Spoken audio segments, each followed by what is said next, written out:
So I'm in a different place right now. I'm in my university's podcast room. If you're wondering where I am, I'm not. I didn't get kidnapped or anything. But let's talk about the recruitment process, right?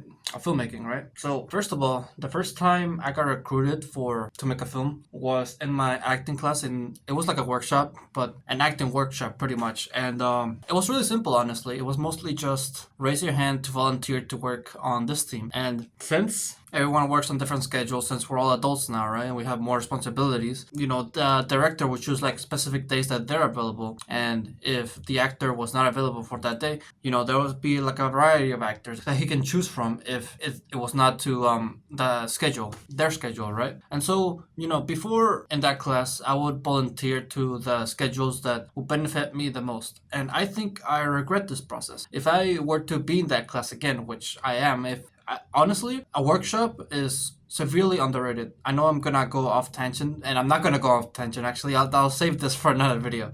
But I do believe that workshops are worth thousands upon thousands of dollars. But what I would have done instead is I would have just gone to the film. I would have just volunteered anyway, because I believe the experience of being on set and getting more experience just doing the thing that you're doing, like your film job that you want to specialize in, that has extremely amount of value.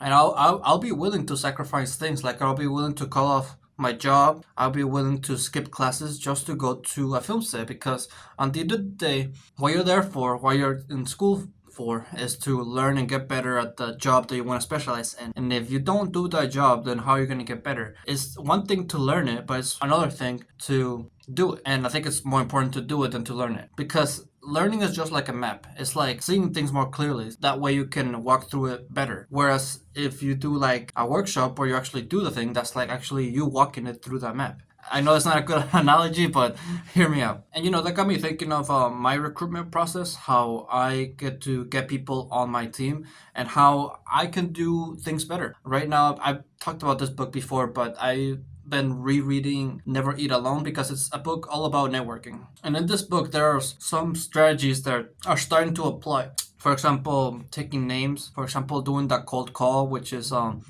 just calling to a random person. Well, not a random person, but someone who you would like to work with. Then there's warming the cold call, which is like doing research about that person and how to get them to work with you. And before, I didn't realize that this book would be so important, because I thought, okay, if they're smart, they'll want to work with me, right?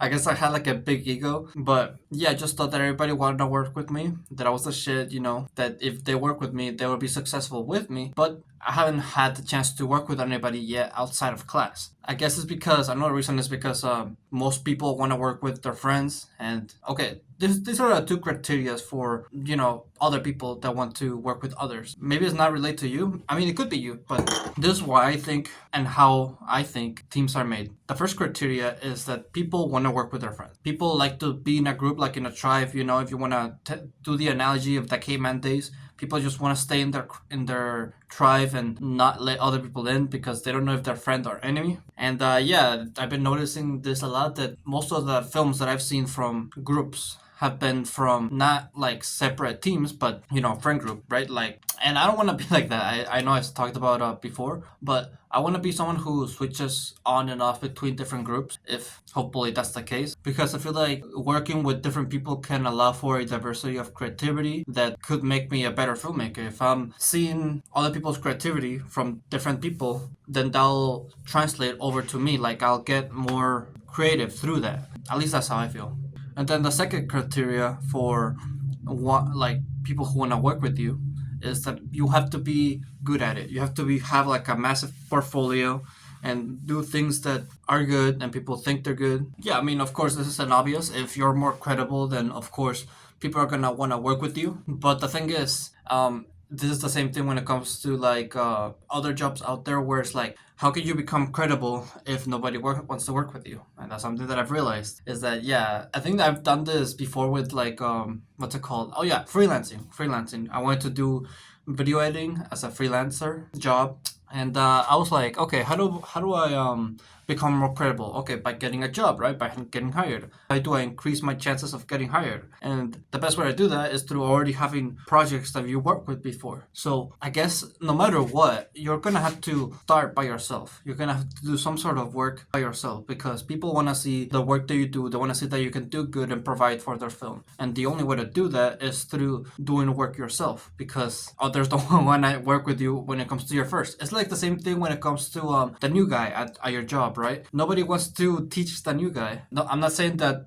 it's impossible to find a team that is willing to work with you even though you have no experience. It's possible after all, but the odds are lower. This is something that I realized recently. I tried working with different people, tried asking different people if they want to work with me and stuff, and they most people gave me like a valid answer.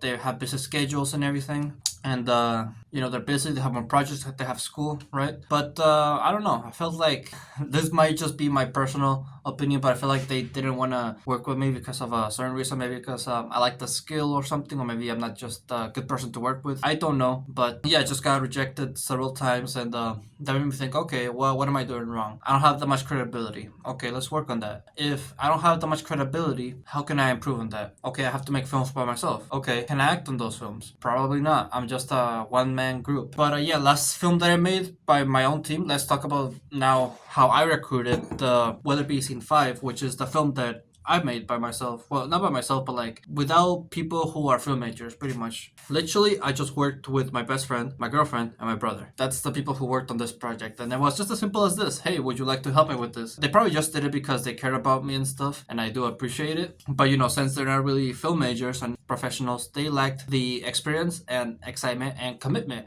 Something that other film majors and people who are passionate about film might do is they might go further beyond that is what required.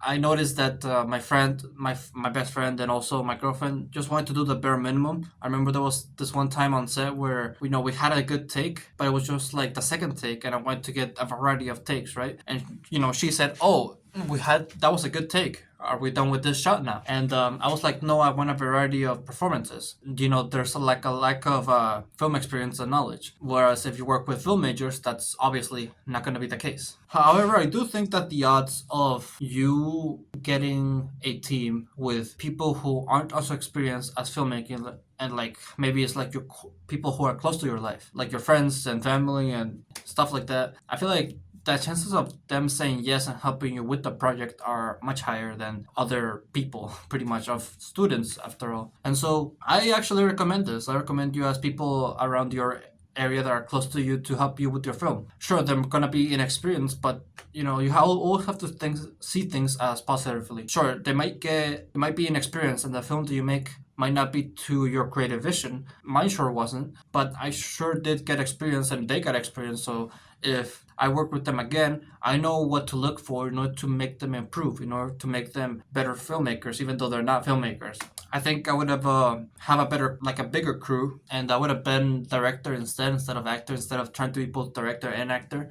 Just try to focus on one thing. And yeah, the chances are that if you make filmmaking for people who are unexperienced a lot more easier, then the whole process would actually turn out great. It's just a matter of you doing more work to prepare them better, which does sound tedious, but at the end of the day, if you're as passionate as you say you are about filmmaking, then you will take the time, you will reduce some of your distractions and increase more filmmaking time, more film preparation in order to have the film be great. Even if everything goes to you, like all the pressure goes to you, you can still prepare and make it so there's less pressure off of you. You can teach someone to do this, you can have the props ready, you just do a variety of things. You know what you need to do in order to prepare for a film. I mean, if you don't, then I have a channel with several videos that talk about that. So watch more of my videos. And that brings us to today, the recruitment process for my current project. So my current project as of right now is I have three things in mind. I wanna do the Superman McLovin scene. I wanna do the Whiplash breaking scene.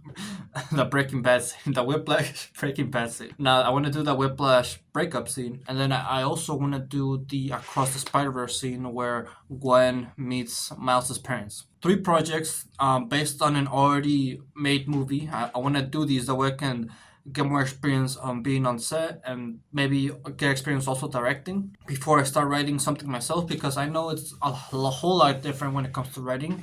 You take a lot more time, and also since you made it, you want to make it perfect. You want to make it align with your artistic vision. And you also have to keep in mind, your location, the resources you have. It's a whole lot different. But that's why I'm starting with these projects. And so I've been trying to recruit people to get in these projects. And as I said earlier, I kind of been rejected. I kind of been nicely rejected though. But yeah, it's been really hard to work with actual film majors because they're busy and they have other projects. And since everyone is in college, they probably have a job and your responsibilities, stuff like that, which I understand. But it would be nice if I work with people. It sounds sad saying it out loud, but it is what it is. We're still gonna make the film done. We're still gonna get it done. I'll find different ways in which I can find people to work with. As a matter of fact, I could tell you what I did yesterday to recruit people. There was this thing in my, if you know Infinite Campus, you probably know Infinite Campus. You're probably unless you're like 40 years old or 30 years old. But yeah, on Infinite Campus here in UNLV, at my university, I mean, there's a page where it's like a student resource center, and in there's like a variety of websites that film majors can use. Like, for example, there's one that helps us organize a call sheet, a bunch of podcast links that teaches us how to be better filmmakers. They have like a production form, just filmmaking stuff in general that'll help us make a film, right? And in this website, there's also a list of actors. There was like they did like a rehearsal, and they have like the resume too. In this website, there's a variety of actors that I can reach out to and say, hey, do you want to work on this project? And I think that's the best way to go right now. My original plan was to get a director to direct me, but because I wanted to get more experience acting, because I do like it. I do want to do it from time to time, but I guess I'm gonna have to wait on that one. I do want to direct as well, get more experience directing. So one thing at a time, right? I took it as an example yesterday. Like, I put it in an analogy. Right now, but what I'm trying to do by getting like a bigger crew that is really experienced and really well knowledgeable with lots of experience, by trying to get those people on my team would be like having the weight too heavy. Like, I'm putting like 2 plates on in both sides on bench press. First day of going to the gym. Like, I'm not ready for that yet. I think once I have a bigger portfolio and have work already done, then maybe I can, show it to people, show what I can do, see that I can do really good things, and once I can see that, then maybe I'll get recruited. So who knows, right? It's only a matter of getting my experience and going beyond what's required. Actually, something that I haven't even been mentioning is the fact that obviously you're gonna have class work. You're gonna have to make films for class, and so even though there's class projects and there's class assignments, even though there's all that, you should still do more because you're just gonna have free time anyway. So take that as what you will. I obviously recommend that you get more experience no matter what, because you're gonna learn anyway. If you're in film school, and actually if you're out of film school, you're gonna have the knowledge come to you anyway. You're gonna have free time to study. That's gonna come anyway. Something that's not gonna come as easily is being on set. So work to get there. So with that, thank you for watching this video. If you like, make sure to leave a like. Subscribe if you're new, if you like my channel, and always remember to live your life like there's no tomorrow.